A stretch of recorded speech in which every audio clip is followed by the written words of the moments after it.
జేబుకు చిల్లు చిన్న కథ. ఈ మధ్యనే రాజమండ్రి నుండి ట్రాన్స్ఫర్ అయ్యి హైదరాబాద్ వచ్చింది సరిత కుటుంబం. సంతోషంగా ఉంది. తన స్నేహితురాలు రజనీ కూడా హైదరాబాదులోనే ఉంది. పండుగ దగ్గర పడుతోంది. ఇంకా పనులేవి పూర్తి కాలేదు. ముందుగా బట్టలు కొనిస్తే అవి కుట్టడాలు సరిచేయడాలతో కొంత టైం పడుతుంది. ఈ మధ్యాహ్నం ఆ పని పెట్టుకుంటే సరి అనుకుంటూ సర్దుకుంటోంది సరిత.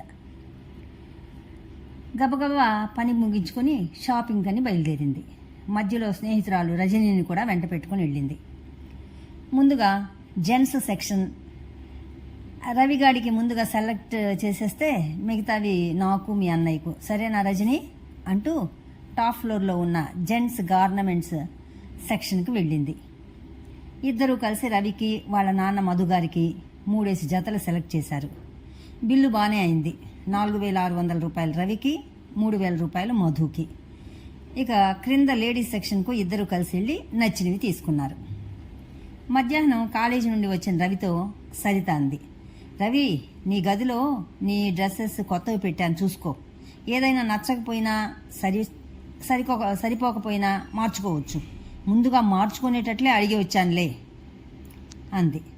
రవి బట్టలు చూసి, అబ్బా ఇంకా అమ్మ మారలేదు, గుడ్ ఓల్డ్ మోడల్స్, వీటిని న్యూ ట్రెండ్స్లోకి మార్చేద్దాం అనుకుంటూ కత్తెరతో జీన్స్ను మోకాళ్ళ వద్ద క్రింద చివర కత్తిరించి కొన్ని దారాలు పీకి లాగి న్యూ ఫ్యాషన్ జీన్స్గా మార్చేశాడు క్షణంలో.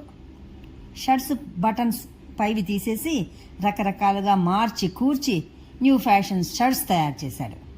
మడత పెట్టి అల్మారాలో పెట్టాడు. తర్వాతి రోజు రవి కాలేజీకి వెళ్ళిన తర్వాత సరిత రవి రూమ్లోకి వెళ్ళింది. సరిపోయాయో లేదో, వాడికి నచ్చాయో నచ్చలేదో ఏం చెప్పకుండానే వెళ్ళాడు. వీడెప్పుడూ ఇంతే, నేను కొనేవి వాడికి ఎప్పుడు నచ్చుతాయిలే అనుకుంటూ గర్వంగా అల్మారాలో బట్టలు బయటపెట్టింది. ఏవో దారాలు ఊగుతున్నట్లుగా కనిపిస్తే విప్పి చూసింది. గుండె గుబేల్మంది. అబ్బా, నేను పొరపాటున వేరే బ్యాగ్ తెచ్చేసానే.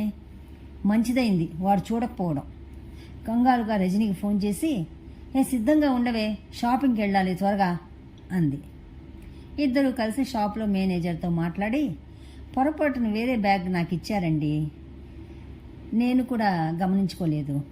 నేను తీసుకున్న బట్టలు కావివి, దయచేసి నా బట్టలున్న బ్యాగ్ ఇప్పించండి అన్నది సరిత. కంప్యూటర్లో ఫీడ్ అయిన బిల్స్, బ్యాగ్కి పించేసిన బిల్స్, అమౌంట్ అంతా సరిచూసిన సేల్స్మెన్, లేదమ్మా ఇదే మీ పార్సిల్, కరెక్ట్గానే ఇచ్చాం, ఎప్పుడు మేము 1కి 2 సార్లు చూశాకే కస్టమర్కి ఇస్తాం అన్నాడు. మధ్యలో రజని సరితతో, ఈ కలర్స్ ఈ డిజైన్సే బట్టలే మనం కూడా తీసుకున్నాం, అందుకే పొరపాటు పడ్డాడేమో అతను అంది. వీరికి మేనేజర్కి మధ్య చాలాసేపు మాటలు జరిగాయి. లాభం లేకపోయింది. ఇక చేసేది లేక బాధపడుతూ ఇంటికి వచ్చేసింది. రవి చూస్తే బాధపడతాడేమో అనుకుని హాల్లో కూర్చుని, ఏం చేయాలబ్బా, వాళ్ళ నాన్నకు తెలిసినా కోపడతారు, ఎలా ఎలా అనుకుంటూ ఇవెందుకు పనికిరావు, ఇదే ఆలోచన సరితకు. ఇంతలో బయట ఏదో అమ్ముతున్న గొంతు. దగ్గరగా వచ్చే కొద్దీ పాత బట్టలు కొంటాం, అన్ని రకాల బట్టలు కొంటాం అని వినిపించింది. సరితకు ఒక ఆలోచన వచ్చింది. ఇవి కొత్తగా ఉన్నాయి కదా, కొంచెం తగ్గించుకొని తీసుకుంటాడేమో అడుగుదాం అనుకుని అతన్ని పిలిచింది. చూశాక మొత్తానికి 1000 రూపాయలు ఇస్తానన్నాడు. ఇవి కొత్తవయ్యా, అంత తక్కువ అడిగింది సరిత. కొత్తవైతే ఎందుకు అమ్ముతున్నారు? ఏం చెప్పాలో తెలియక, మా అబ్బాయికి నచ్చలేదు, మాకు నచ్చలేదు, కాకపోతే మేమేదో మార్పులు చేర్పులు చేసుకుంటూ కొంచెం పేదవారికి అమ్ముకుంటాం, దీనిపైన మాకు 200-300 కంటే లాభం రాదు, ఎంతో శ్రమ పడితే కానీ ఇవి అమ్ముడిపోవు అన్నాడు. చేసేదేమీ లేక చివరికి 1200కు అన్నింటినీ ఇచ్చేసింది. రవి సాయంత్రం అల్మారా తీసి చూశాడు. బట్టలు లేవు. అమ్మా, నా బట్టలేవి అరిచినంత పని చేశాడు. అవి నాకు నచ్చలేదురా, తిరిగి ఇచ్చేసా, ఎంతో బ్రతిమాలితే కానీ రిటర్న్ తీసుకోలేదు ఆ సేల్స్మెన్. అబ్బా, నాకు నచ్చాయమ్మా, ఆ మాట నాతో చెప్పలేదు కదరా, పోనీలే ఏం చేద్దాం, కొత్తవి కొనుక్కో అంటూ 5,000 రూపాయలు చేతిలో పెట్టింది. ఈసారి మార్చేది లేదు, అయినా రిటర్న్ తీసుకోరమ్మా, ముందు నచ్చితే కానీ మనం తీసుకోవాలి అంటూ డబ్బు తీసుకొని హుషారుగా ఏల వేసుకుంటూ షాపింగ్ బయలుదేరాడు. ఒక గంట తర్వాత షాపింగ్ బ్యాగ్తో ఇంటికి వచ్చాడు. అదే కలర్స్ తను కోరినట్లే ఉన్నాయి. సంతోషంగా ఉంది రవికి. బట్టలు వేసుకొని అమ్మకు చూపించాడు. నిర్ఘాంతపోయింది సరిత. ఓరి, పాత బట్టలు కొనేవాడా?